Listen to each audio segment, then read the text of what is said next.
Morning, grade 4. I'm trying really hard for us to move on in this chapter. I know some of you are struggling hard with adjectives and adverbs, and we've been resitting and resitting, but we really are running out of time. So I'm going to make an attempt today to move forward, okay?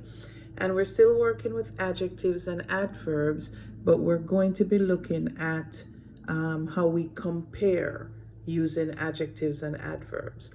And so the topic is comparing with ER and EST. You all should have turned to page 245 in your English book now, and I'm just going to try and just talk us through the topic, okay? So you use, in the same way that we describe adjectives, people, places, and things, and we describe with adverbs, which are describing verbs or action words, we also can start to compare using those words. And by that I mean you are saying that boy is smarter than the girl.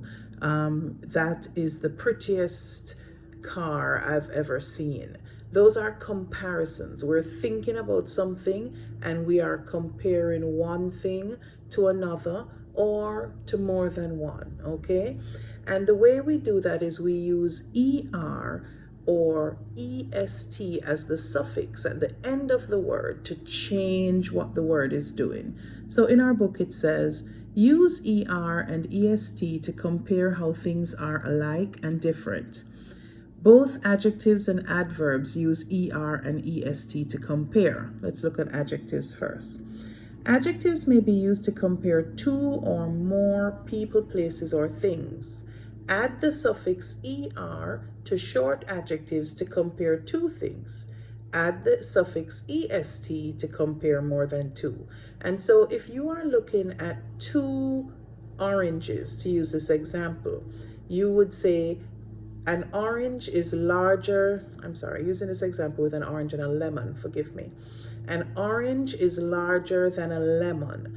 When you are comparing two things, the ER suffix is used.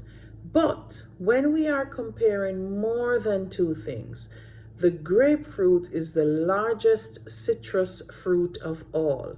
EST is used once we're comparing more than one. So if in your family you have one sister, so your mom has only two kids, a brother and a sister, then you can say John is smarter than Mary.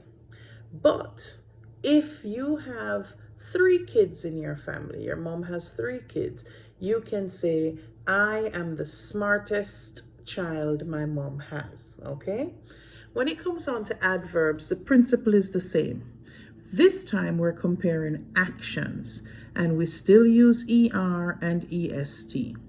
Nikki ran faster than Calvin did.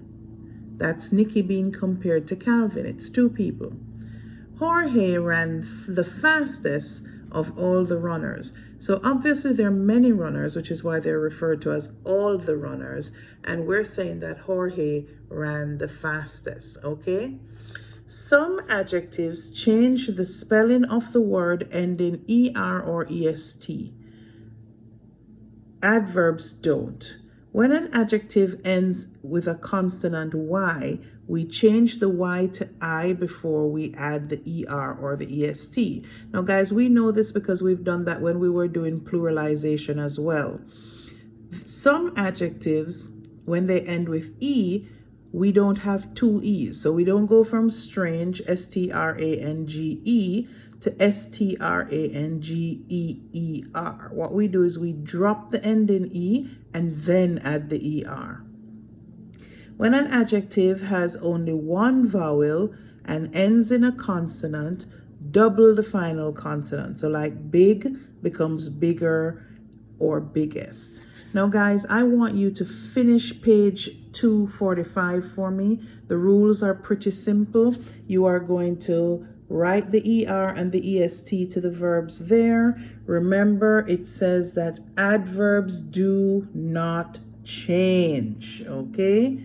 Then you're going to underline which is the correct adverb or adjective. And for the last two, numbers 7 and 8, you're going to write the correct form on those lines. It's only 8 questions. Go ahead and do this English activity for me and send me a picture, okay?